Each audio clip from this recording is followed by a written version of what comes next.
So this is the makeup assignments. This is the first makeup assignment. This is how I want you guys to go ahead and do the problems. Problem number one is pretty easy. We have a lot of stuff here. And what I want you guys to do, mainly for whenever it comes to factoring, so this page and the next page, the first two makeup pages, you're going to have to see all your numbers first. So what I mean and what I'm referring to is that we're going to have to factor this trinomial. That's the first thing we got to do. Which there's a couple things I got to pay attention to. Now, first of all, I'm going to look at all the numbers, and you always do this first. If I can factor a number out, meaning I can divide all of the numbers by a certain number, I'm going to do that first. So 6, 54, and 120 are all divisible by 6. So I'm going to go ahead, I'm going to be taking out a 6 out of my trinomial. I'm going to take it out. So I took it out. And I just need to simplify the trinomial. So 6 divided by 6 is 1. And then 54 divided by 6 is 9x. And finally, 120 divided by 6 is 20. So we have everything. We divided everything by 6. And that's the actual trinomial we're going to be working with. Now, the reason why I'm doing this video, I forgot to mention at the very beginning, is that I want to make sure you guys know how to show me the work for this ones. I want to make sure everything's done properly. And I want to see all the work. And by this, I'm gonna start doing the following. Now, you're gonna notice that we don't have anything in the front of my factoring. So this is one of the easiest type of problems that you have. If you don't have anything in the front, this is the next step. We're gonna be looking at 20. So I'm gonna write the 20. We're gonna find factors, meaning we're gonna find two numbers that if I multiply, they're gonna give me 20.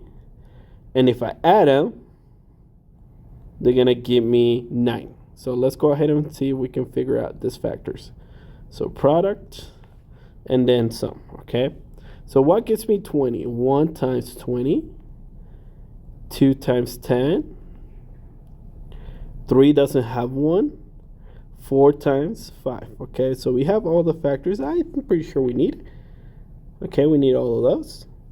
Now, all of these ones, if you know, they're going to give me 20, right? So that gets me 20, that gets me 20, and that gets me 20. Now I'm going to be looking at every single pair. So I'm going to be looking at the different pairs. So this pair, and this pair. And then I'm going to see which one is actually going to add up to 9. So the first one's going to add up to 21. The second one's going to add up to 12. And the final one's going to add up to 9. What I'm looking for is 20 whenever I multiply, so 20 whenever I multiply, and 9 whenever I add. So the only one that actually is going to work for this one is the last one. That is the factor I'm going to be using. Once we find your two factors, all we have to do is just rewrite it. So we're going to go ahead, and you always write it as a binomial. And this is going to be a binomial. You always put x first, and then you put your number, but with the sign. Both of them are going to be positive, so it's going to be x plus 4 and x plus 5. So that's how you're going to be doing that one. Let's do another one just so you guys see exactly. This is the type of work I want to see. So I want to see this work. If you don't show me this type of work, I'm not going to give you credit for this makeup assignment. I want to see all of this. I want to see the table. I want to see your factors. I want to see whenever you multiply and whenever you add them. The main reason why I'm asking you guys to do this is so you guys know how to do it in the future if we ever do a test. So let's go for number 3. Now, again, I'm going to look at the front. And page number 1 is going to be exactly the same thing. Page number 1, you're usually not going to have anything in the front. So that's pretty easy.